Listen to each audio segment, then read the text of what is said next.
Hey there folks, today I'm going to be showing you how to use this dryer lint vacuum attachment with a brush to clean out your dryer vents that are all clogged with lint.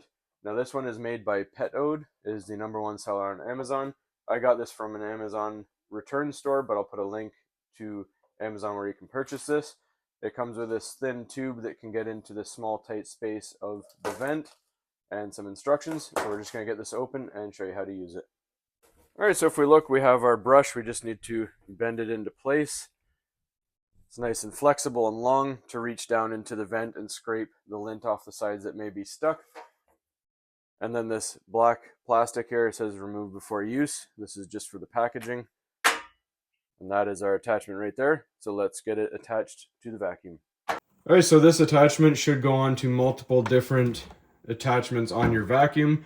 We're going to show you first with a crevice tool. I'm going to be using my shop vac, but if you want to use a crevice tool, I'll show you how to real quick.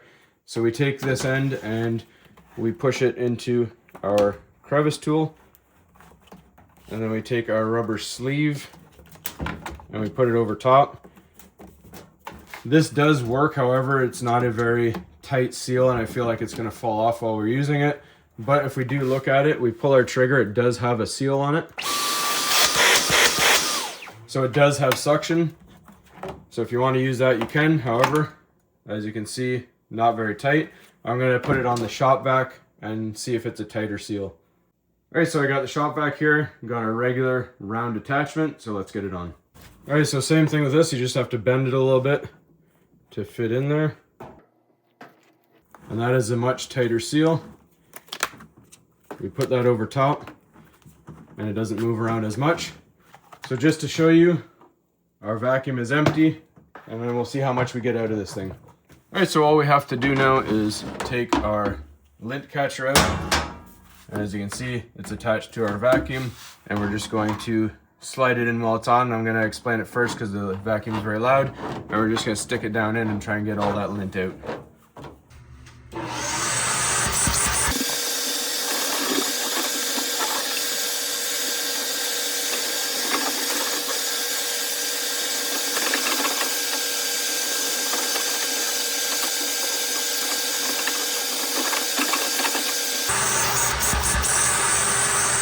Alright, so let's take a peek inside. We can see it's nice and clean in there. Nothing really going on. All the lint is out. So let's take a look in the vacuum and see what we got. So a lot of it's stuck to the side there.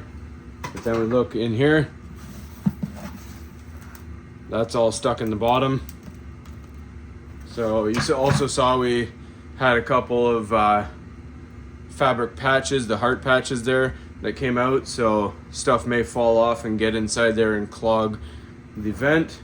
So this will get it out nice and easy. Just take your vent cover, put it back in. All right, now for storage, I'm just gonna keep this piece here and put it back on. That keeps it nice and bent. And obviously to take it off the hose, we just pull back our rubber seal here. And it comes off nice and easy. Alright, so overall, huge thumbs up on this. It'll keep your dryer running efficiently by keeping it clog free and keeping the vents open. Link is in the description. Only thing I'd like to mention, obviously, if you use a crevice tool, you saw we had to pinch it. It'll close the ends, make it a little more inefficient, and the lint won't be able to flow freely through. So with the round tool, it kind of opens up that end, makes it a lot more efficient and stronger on the vacuum. So other than that, hopefully you found this helpful. As always, please don't forget to like and subscribe.